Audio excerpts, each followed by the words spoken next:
নমস্কার বন্ধুরা, তোমরা সবাই কেমন আছো? আমি ভালো নেই বলতে গেলে।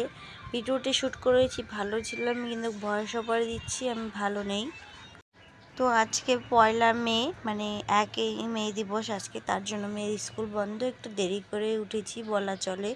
এই যে দেখো, আমার মেয়ে উপরে কানের নোংরা বের করতে দেবে না দেখে, তাই ওর বাবা উপরে উঠিয়ে দিয়েছে। ও এখন ওখানেই মজা করতেছে। তো এই যে সকালের জল খাবার, চিড়া ভাজা আর লাল চা, আর কিছুই করিনি। আমি বেশি কথাও বলতে পারছি না, দাঁতটা প্রচুর পরিমাণে ব্যথা করছে। আমার আক্কেল দাঁত উঠছে। তো আক্কেল দাঁত ওঠার কারণে আমার দাঁতের সঙ্গে তার সঙ্গে কিন্তু কানটাও প্রচুর ব্যথা করছে। আমি কিন্তু এখনও ওষুধ খাইনি। তো ভাবছি খাবো, কখন যে খাবো। বর এনে দেবে তারপরে খাবো, ওষুধ ঘরে আনা নেই তার জন্য। আর হলো, ছোটোদেরকে জানাই ভালোবাসা, বড়োদেরকে জানাই প্রণাম। আজকের ভিডিও কিন্তু আমি অনেকক্ষণ স্টার্ট করে দিয়েছি। সবাইকে আমার ইউটিউব চ্যানেলে ওয়েলকাম। তোমরা সবাই ভালো থাকো, সুস্থ থাকো। নতুন যারা আমার ভিডিওটা দেখছো, লাইক কমেন্ট শেয়ার করে দিও, আর একটু সাবস্ক্রাইবও করে দিও, তাহলে আমার ভিডিও প্রতিদিন দেখতে পাবে। আর সাবস্ক্রাইব করে দেওয়ার পরে বেল আইকনটাও একটু টিপে দিও, তাহলে সবার প্রথমে নোটিফিকেশন যাবে আমার ভিডিও যখনই আমি ছাড়বো। অবশ্যই তোমরা দেখতে পাবে। আমার ভিডিও কেমন লাগে বন্ধুরা? ভালো লাগে তো? ভালো লাগলে লাইক কমেন্ট করে দিও, একটা ছোট্ট কমেন্ট করে দিও। আমার কমেন্ট করতে ভীষণ ভালো লাগে যে আমার ভিডিও কেমন হচ্ছে না হচ্ছে, খারাপ হচ্ছে, প্লিজ একটা কমেন্ট করে দিও। তাই যে কাপড় টাপড় ধুচ্ছি, জল খাবার খেয়েছি, চা আর চিড়ে। যে দেখো, আমাদের বারান্দাটা যেখানে সেখানে ফাটা হয়ে গেছে, মানে চোখলাগুলো উঠে যাচ্ছে। সিমেন্ট দিয়ে যে ঘোলাটা দেয়, সেই ঘোলাটাই উঠে যাচ্ছে। একদম এখন পয়সা নেই ঠিক করার, কী যে হবে। প্রেশার কুকারটাও, গরিব হয়ে জন্ম নেওয়াটা সব থেকে কষ্টের কারণ গরিবের মতন কষ্ট আর কারো হয় না। খাওয়ার অভাব, সব কিছুতে অভাব হয়। আমি কত কষ্ট করে ভিডিও বানাচ্ছি, আমার ভিডিও কেউ দেখছে না।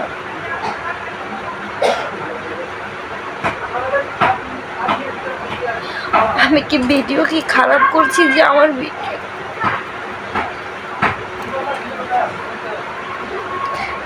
একটু নিজের পায়ে দাঁড়ানোর জন্য অনেক চেষ্টা করছি আমি,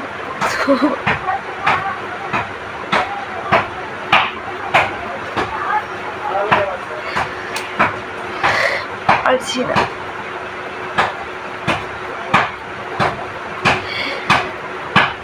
কথাগুলো বলতেও ইচ্ছা করে না,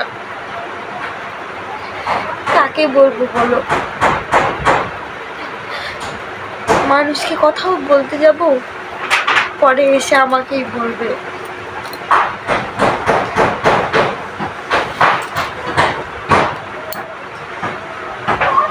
এটাই হলো গরিবের, যে জন্ম হয়েছি তার জন্য এটাই তার বড় সমস্যা।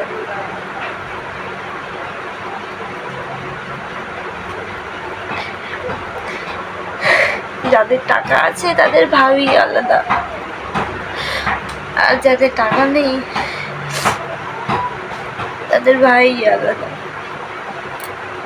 তাদের কোনো ভাই নেই।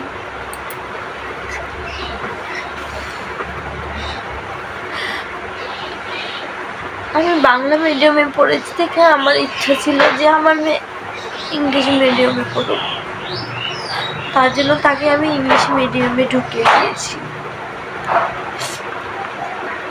এখন চালাবো কি করে, এখন আমি সেটা ভাবছি। একজনের কামাই দিয়ে কিচ্ছু হয় না।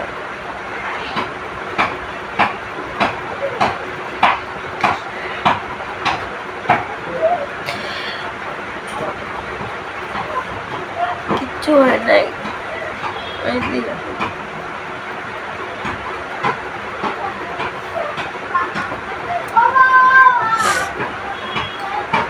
সবাই শুধু নিজের স্বার্থ চিনে, স্বার্থ রক্ত ছাড়া কিছুই জানে না। সারতে আঘাত লাগলে তোমাকে একবারও সে জিতবে না। আজকে মনটা ভীষণ খারাপ।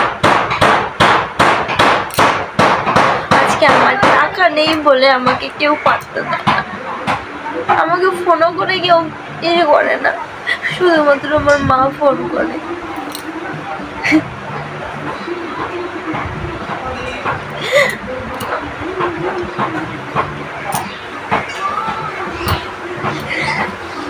আমার মা আমাদেরকে যেরকম করে হেল্প করে না, এমনই কেউ করবে না।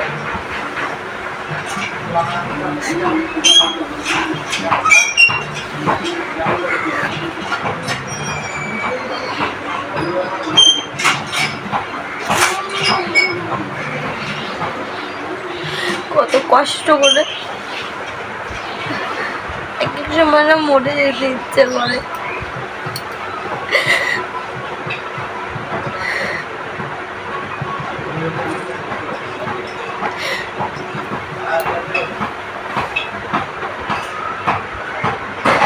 পারি না সেটাও বলতে, কারণ আমি তো আমার মেয়েকে জন্ম দিয়েছি, সে কোথায় যাবে, তার কি হবে। একটা কাজের জন্য আমি কোথা থেকে কোথায় ছুটেছি, কি করেছি, তবুও একটা কাজ পাই। একটা কাজের ভীষণ আমার দরকার।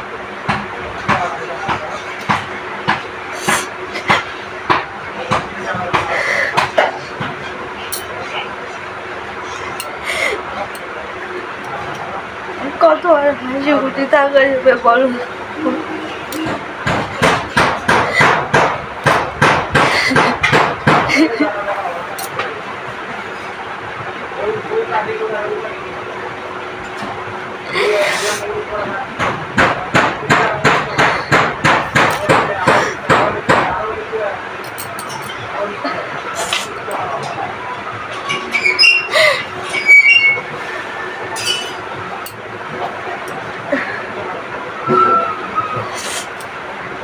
নিজে দাঁড়ানো, নিজে পায়ে দাঁড়ানোর অনেক চেষ্টা করছি।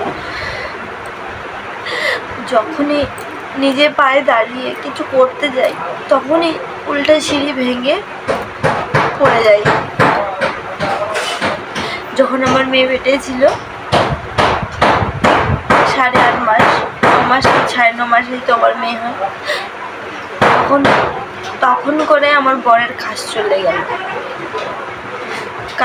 গেল। কি করলো না করলো, মেচিতে যেত, বালি যে হয়, তোমরা যে ঘর পাকা করো, সেগুলো গাড়ি লোড করতো। এক গাড়ি লোড করলে 50 টাকা কিংবা 60 টাকা পেত। সারাদিনে 3টা 4টা গাড়ি লোড করতো। একজন মিলে করতো না, 3-4 জন মিলে করতো। সে কাজ করলো আমার বর। তারপরে গ্রিলের কাজে গেল, চোখে প্রবলেম সমস্যা দিচ্ছে দেখে সে গেছালে জোগালি কাজ করলো। অনেক কিছু করেছে। তারপরে আমি বন্ধন তুলে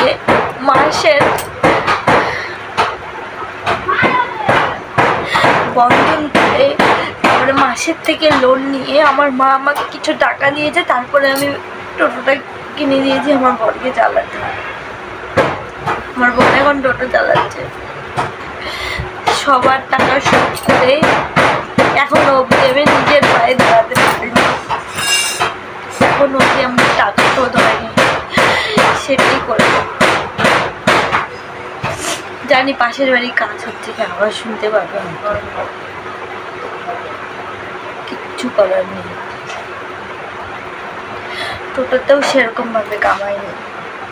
এখন দিন আমাদের চলবে কি বলে সেটা বলো তো, দিনটা কাটাবো কি করে?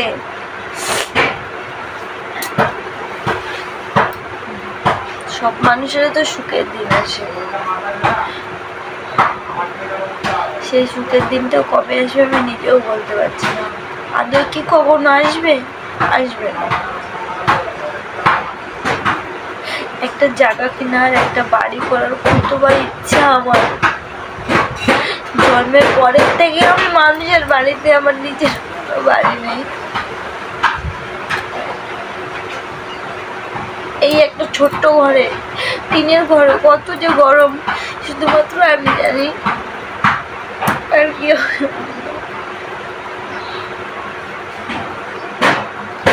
এত কষ্ট হয় টিনের ঘরে গরমের দিনে থাকার, কত যে কঠিন।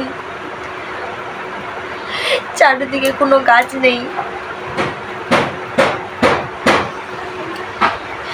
টিনের ঘর তো এমনি গরমের দিনে কত গরম হয়।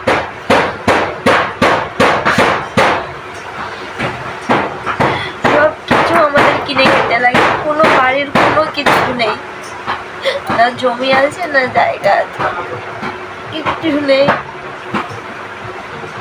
এই টানা সংসারে যেন কতদিন চলবে।